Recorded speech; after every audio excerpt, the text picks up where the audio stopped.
নমস্কাৰ দৰ্শকবৃন্দ, আজি আমাৰ বিশেষ অনুষ্ঠান আমি আৰম্ভ কৰিবলৈ লৈছোঁ। আপোনালোকে সকলোৱে জানে যে আমাৰ সকলোৱে প্ৰিয় ৰাজনীতিবিদজন আজি আমাৰ ষ্টুডিঅ'ত উপস্থিত হৈছেহি। সকলোৰে আনন্দ। আমাৰ সোণোৱালদাক আমি লগ পাইছোঁ। আমি দুজন ব্যক্তি আছোঁ, ভাস্কৰ দা আৰু মই সঞ্জীৱ। গতিকে ছাৰ নমস্কাৰ। বহুত দিনৰ মূৰত আপোনাক ছাৰ লগ পালোঁ। কৃষ্ণ। আপোনাক ছাৰ অসমত আজিকালি পাবলৈ খুব দিগদাৰেই হৈছে।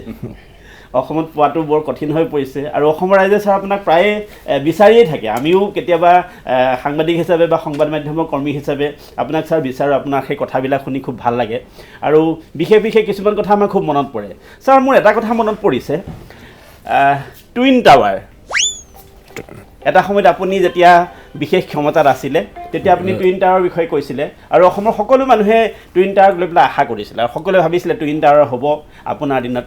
ইতিমধ্যে আপুনিও গ'ল, আপোনাৰ ক্ষমতাও গ'ল আৰু টুইন টাৱাৰো নাইকিয়া হৈ গ'ল। এই বিষয়ে ছাৰ আপুনি কিবা ক'ব নেকি? কৃষ্ণ, প্ৰথম কথা হ'ল যে টুইন টাৱাৰ মোৰ কাৰ্যকালত এটা আমি বিশেষ পদক্ষেপ লৈছিলোঁ। প্ৰভুৰ কৃপাত হয় ছাৰ। বৰাক ব্ৰহ্মপুত্ৰ পাহাৰ ভৈয়াম সকলোতে বাস কৰা সকলোৰে বাবে এটা অত্যাধুনিক টাৱাৰ হ'ব, যাৰ নাম ৰাখিছিলোঁ আমি টুইন টাৱাৰ। সেইটো আমাৰ এটা সপোন আছিলে আৰু সেই সপোনটোক সাৰ্থক ৰূপ দিয়াৰ আমি এক প্ৰচেষ্টা হাতত লৈছিলোঁ আৰু খুব কম সময়ৰ ভিতৰতে আমি সেই কামটো কৰাৰ বাবে আমি এক সংকল্প গ্ৰহণ কৰিছিলোঁ। কিন্তু বিশেষ কাৰণবশতঃ সেইটো আমাৰ প্ৰচেছটো কৰাত হয়তো অকণমান দেৰি হ'ল আৰু তাৰপিছতো আপোনালোকে জানেই যে মই কেন্দ্ৰলৈ গ'লোঁ। বিশেষ অসুবিধাৰ হেতু টুইন টাৱাৰ কামটো আমি আৰম্ভ কৰিব নোৱাৰিলোঁ। ভৱিষ্যতে কৰিবলগীয়া প্লেন আছে নেকি আপোনাৰ বা পৰিকল্পনা আছে নেকি যে আপুনি ভৱিষ্যতে যদি আকৌ অসমলৈ আহে তেতিয়া আপুনি টুইন টাৱাৰটো বনাব নেকি? নিশ্চিত ৰূপত আমি এইবাৰ আৰু বৃহৎ পদক্ষেপ লৈছোঁ।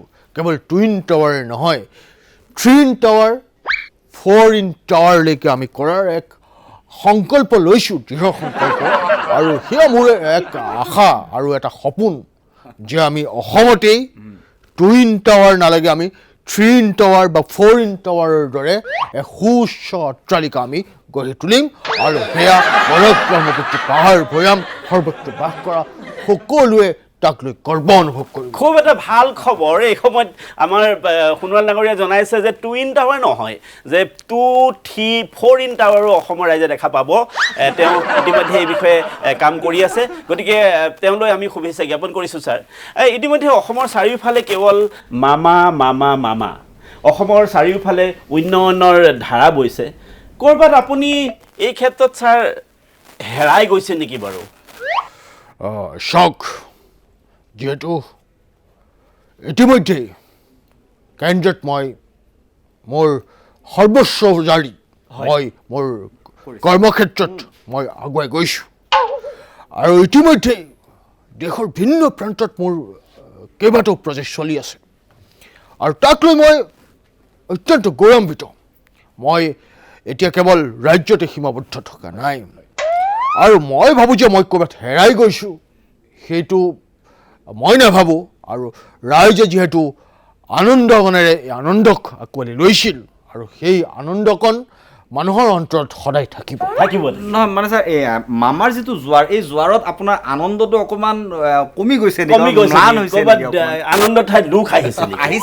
আগৰ লাগিছে নেকি? তেনেকুৱা কথা নহয়, আনন্দ সদায় আনন্দ হৈ থাকিব। আপুনি যিহেতু কৈছে যে মামাৰ যি উচ্চাৰণ, সেই উচ্চাৰণত আনন্দ ক'ৰবাত স্তিমিত হৈছে। জোৱাৰ বুলি ক'ব পাৰোঁ আমি, অসমত এটা জোৱাৰৰ নিচিনা হৈছে।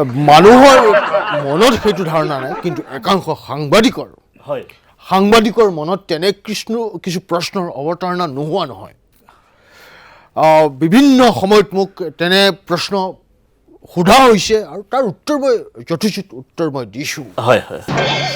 আনন্দ সদায় আনন্দৰ ঠাইত আৰু আমি যিহেতু মাটি ভেটি ৰক্ষাৰ বাবে আমি আমাৰ যি সংকল্প আছিলে এই সংকল্পত আমি দৃঢ় আৰু মাটি ভেটি আমাৰ ৰক্ষা কৰাৰ কাৰণে আমাক জনগণে আমাক আস্থাত লৈছিলে সেই আস্থাৰ আস্থাভাজন আমি হ'ব পাৰিছোঁ।